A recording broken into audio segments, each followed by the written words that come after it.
नमस्कार दोस्तों, बहुत बहुत स्वागत है आपका आपके अपने YouTube channel exam Guru tips and tricks में। दोस्तों आज हम रेलवे ग्रुप डी और एनटीपीसी परीक्षा जीके के लिए प्रैक्टिस सेट नंबर 35 करेंगे, जिसमें टोटल हम 38 क्वेश्चन लेके आए हैं। 38 क्वेश्चन में और आज का कट ऑफ हमने 30 रखा, यानी कि जो भी स्टूडेंट जो भी बच्चा 30 से ज़्यादा क्वेश्चन करेगा वो मुझे कमेंट करके बता देना, ठीक है। जितना भी आप सही सही करना कमेंट कर देना, और तो ज़्यादा टाइम वेस्ट नहीं करेंगे। जो लोग अभी अभी जुड़े हैं चैनल को सब्सक्राइब कर लेना। तो चलिए शुरू करते हैं। पहला प्रश्न आपके सामने स्क्रीन पर रहा, ठीक है। कोशिश करेंगे जल्दी से जल्दी खत्म करने की, ठीक है, क्योंकि टाइम नहीं वेस्ट करेंगे। जो एक्सप्लेन करने लायक रहेगा उसको हम एक्सप्लेन करते चलेंगे। तो क्वेश्चन है पहला, वृद्धों के लिए अंतर्राष्ट्रीय वृद्धा दिवस कब मनाया जाता है? वृद्धों के लिए अंतर्राष्ट्रीय वृद्धा दिवस मनाया जाता है 1 अक्टूबर को। ध्यान रखिएगा, 1 अक्टूबर को वृद्धों के लिए अंतर्राष्ट्रीय वृद्धा दिवस मनाया जाता है। आगे चले नेक्स्ट क्वेश्चन नंबर सेकंड पे, निम्नलिखित में से कौन सा प्राधिकरण बॉन्ड जारी करने तथा ट्रेजरी बिल के जरिए सरकारी लेखा अनुरक्षण, नगद जमा तथा बैंक प्रबंधन के जिम्मेवार है? तो यहाँ पे इसका आंसर क्या होगा? इसका आंसर होगा आरबीआई। आरबीआई इसका जिम्मेदार है। तो यहाँ पे बहुत सारी चीजें बात करें आरबीआई की, तो आरबीआई का फुल फॉर्म होता है रिजर्व बैंक ऑफ इंडिया। इसमें क्या होता है? इसमें गवर्नर होते हैं। आरबीआई के गवर्नर कौन है? शक्तिकांत दास। शक्तिकांत दास आरबीआई के करंट गवर्नर है। यहाँ पे बात करें सेबी की, बहुत इंपॉर्टेंट है सेबी, कई बार एग्जामों में पूछा गया है। सिक्योरिटी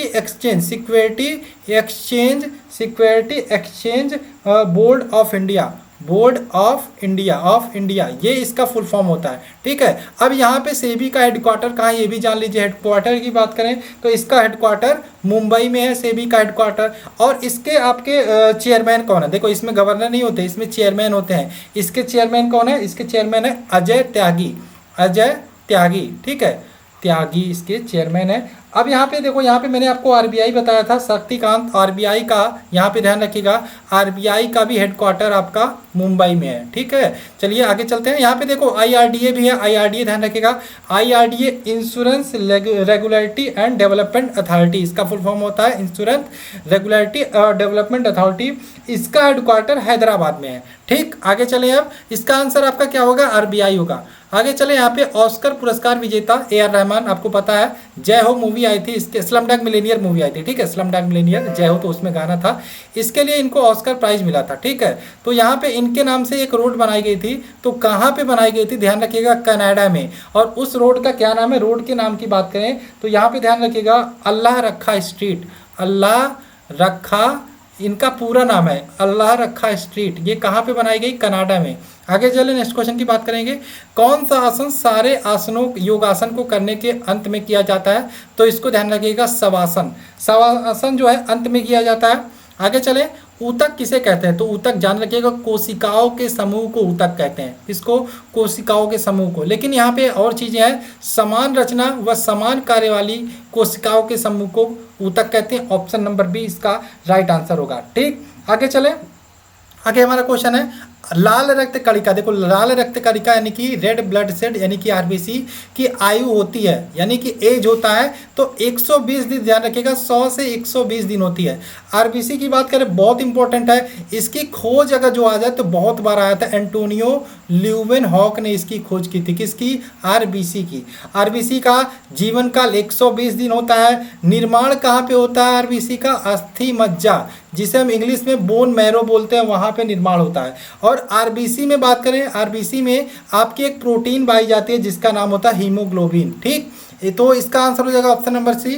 नेक्स्ट क्वेश्चन की बात करें, नेशनल केमिकल लेबोरेटरी कहाँ स्थित है? तो नेशनल केमिकल लेबोरेटरी स्थित है पुणे में। आगे चले नेक्स्ट क्वेश्चन की बात करेंगे, निम्नलिखित में से किसका उपयोग वेब पेजों को लिखने के लिए किया जाता है? तो किसका उपयोग किया जाता है? HTML फुल फॉर्म होता है हाइपर टेक्स्ट मार्कअप लैंग्वेज। आगे चलें, unique mobile money transfer M Pesa एक ऐप है।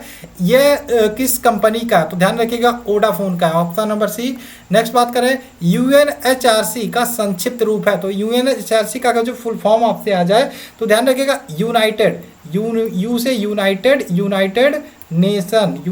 Nation human right, United nation human RIGHT right, और ये हो गया काउंसिल, ठीक है। Council, United nation human right council, ये तो UNHRC का हो गया, ठीक है। हेडक्वार्टर आपका ध्यान रखिएगा जेनेवा है। जेनेवा कहाँ पे है?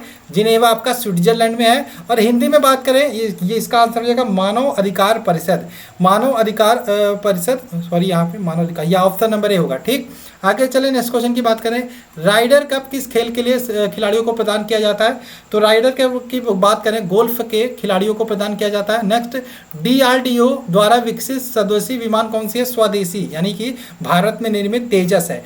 DRDO बहुत इंपॉर्टेंट है भारत के लिए। DRDO का फुल फॉर्म अगर जो ध्यान रखिएगा, डिफेंस, डी से हो गया डिफेंस, डिफेंस DR यानी कि रिसर्च, डिफेंस रिसर्च, ये फुल फॉर्म सारे ध्यान रखिएगा, डिफेंस रिसर्च एंड डेवलपमेंट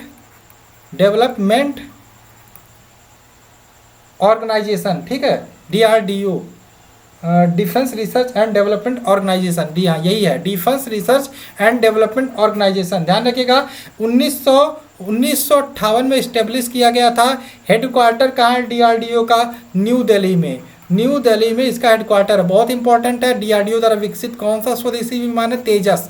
आगे चलें नेक्स्ट क्वेश्चन की बात करें। पेशीय विज्ञान के अंतर्गत किसका अध्ययन किया जाता है? तो पेशीय ऊतक का अध्ययन किया जाता है, पेशीय ऊतक का। इसमें है पेशीय ऊतक नहीं, इसलिए option number D right answer होगा।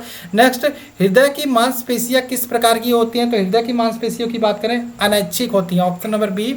आगे चलें, भोजन की ऊर्जा किसमें मापी जाती है? तो हमेशा ध्यान रखें कैलोरी में भोजन की ऊर्जा मापी जाती है।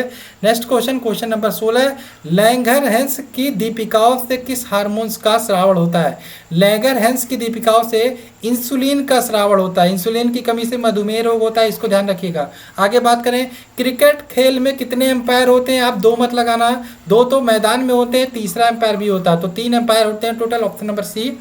आगे है, एड्स नहीं फैलता। एड्स किससे नहीं फैलता? ग्रस्त व्यक्तियों से हाथ मिलाने से। ठीक, और एड्स का फुल फॉर्म क्या है? Acquired immuno deficiency syndrome. ठीक, 1 दिसंबर एड्स दिवस। बैंकिंग क्षेत्र में पॉकेट क्या है? तो पॉकेट की बात करें, एक मोबाइल ऐप है और भुगतान का एक विकल्प की भी है। तो यहाँ पे दोनों ऑप्शन यानी कि बी और C, option number D right answer हो जाएगा। ठीक, आगे चले नेक्स्ट क्वेश्चन है, एक छोटे प्लास्टिक कार्ड के अंदर कोड या जानकारी पढ़ने वाला उपकरण को क्या कहते हैं? तो क्या कहते हैं? टेप, यहाँ पे सॉरी मैग्नेटिक टेप बोलते हैं, ऑप्शन नंबर डी।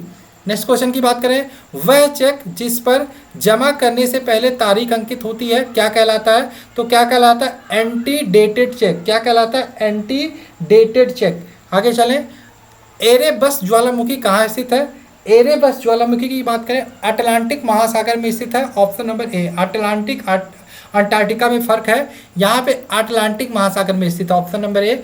नेक्स्ट, निम्नलिखित में से किस नगर में ICICI बैंक का चीन में अपना पहली शाखा खोली? तो ICICI बैंक ने चीन में पहली शाखा किस शहर में खोली? तो शंघाई में खोली, ऑप्शन नंबर सी इसका राइट आंसर होगा। नेक्स्ट, माउंट एटना ज्वालामुखी किस द्वीप पर है? तो माउंट एटना ज्वालामुखी की बात करें तो ये किस द्वीप पे है? सिसिली द्वीप पे है, ऑप्शन नंबर बी। आगे चले, आगे है, कोशिका के किस भाग को पावर हाउस कहते हैं? पावर हाउस ऑफ कोशिका माइटोकॉन्ड्रिया, ध्यान रखिएगा, ऑप्शन नंबर डी। नेक्स्ट है, एड्स का क्या अर्थ है? एड्स का फुल फॉर्म अभी मैंने बताया था, एक्वायर्ड इम्यूनो डिफिशियंसी सिंड्रोम, यानी कि ऑप्शन नंबर सी। आगे चले, लेडी रतन टाटा का प्रतियोगिता किस खेल से संबंधित है? तो ये हॉकी से संबंधित है, ऑप्शन नंबर बी। आगे चलिए नेक्स्ट क्वेश्चन पर, kho kho federation of India की स्थापना कब हुई थी? Kho kho federation of India की बात करें 1960 1960 में इसकी स्थापना हुई थी, ऑप्शन नंबर बी। साइंस के कुछ क्वेश्चन है, केमिस्ट्री के, इसको ले लेते हैं। लोहे की वस्तुओं में जंग लगने से बचाने के लिए क्या किया जाता है? ध्यान रखिए कि गैल्वेनाइजेशन की एक प्रक्रिया की जाती है, और लोहे की वस्तुओं में जंग का क्या बनना कारण होता है? क्या होता है? फेरस और फेरिक हाइड्रोक्साइड के मिश्रण को लगने से ये इसमें लोहे की वस्तु में जंग लग जाती है। ठीक है, option number B. Next question की बात करें, पैरासीटामोल, पैरासीटामोल क्या है? तो पैरासीटामोल की बात करें एक पीड़ाहारक है, दर्द निवारक है, ऑप्शन नंबर ए पीड़ाहारक है पैरासीटामोल। नेक्स्ट की बात करें, कार्बन की न्यूनतम मात्रा किसमें होती है? तो कार्बन की न्यूनतम मात्रा की बात करें, माफ कीजिएगा, सामने कुछ बच्चे खेल रहे थे तो उनका वॉइस बाहर से आ रहा था, तो इसमें भी आपको डिस्टर्बेंस होती है। तो कार्बन की न्यूनतम मात्रा ध्यान रखिएगा, पिटवा लोहे में हमेशा कार्बन की मात्रा न्यूनतम होती है, कम होती है। नेक्स्ट बात करें, नींबू तथा संतरे में पाया जाने वाला अम्ल की बात हो रही है, तो सिट्रिक अम्ल पाया जाता है, option number C. Next question की बात करें, हाइड्रोजन में सबसे अधिक यौगिक बनने वाला तत्व कौन सा है? तो हाइड्रोजन से सबसे अधिक यौगिक बनने वाला तत्व इसमें बात करें आपका, तो इसका आंसर हो जाएगा आपका कार्बन। हाइड्रोजन से सबसे अधिक यौगिक बनाने वाला तत्व है कार्बन। नेक्स्ट क्वेश्चन की बात करें, जल के साथ स्वच्छ विलयन नहीं बनाने वाला यौगिक है, तो जल के साथ स्वच्छ विलयन नहीं बनाने वाले यौगिक की बात करें तो बेंजोइक अम्ल है, ऑप्शन नंबर ए। आगे चलें, हीरा उसी एक तत्व से बना है जिससे बना, देखो ग्रेफाइट से आपका हीरा भी बनता है और ग्रेफाइट भी आपका अलग तत्व है। नेक्स्ट बात करें, हीरा उसी एक तत्व से बने, देखो क्वेश्चन रिपीट हो रहा है। नेक्स्ट, दूध निम्नलिखित में से किसका उदाहरण है, तो ध्यान रखिएगा दूध हमेशा इमल्सन का उदाहरण होता है, यानी कि पायस का उदाहरण, ऑप्शन नंबर सी इसका राइट आंसर होगा।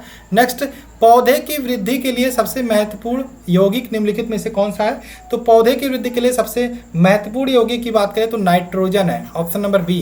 नेक्स्ट क्वेश्चन की बात करें, सॉरी इतने ही क्वेश्चन थे। आशा है आपको सारे क्वेश्चन समझ में आए होंगे और आपने 30 से ज़्यादा प्रश्नों को सही किया होगा। चलिए जल्दी जल्दी कमेंट करके बता दीजिएगा। चलिए मिलते हैं नेक्स्ट वीडियो में। जय हिंद दोस्तों, जय भारत।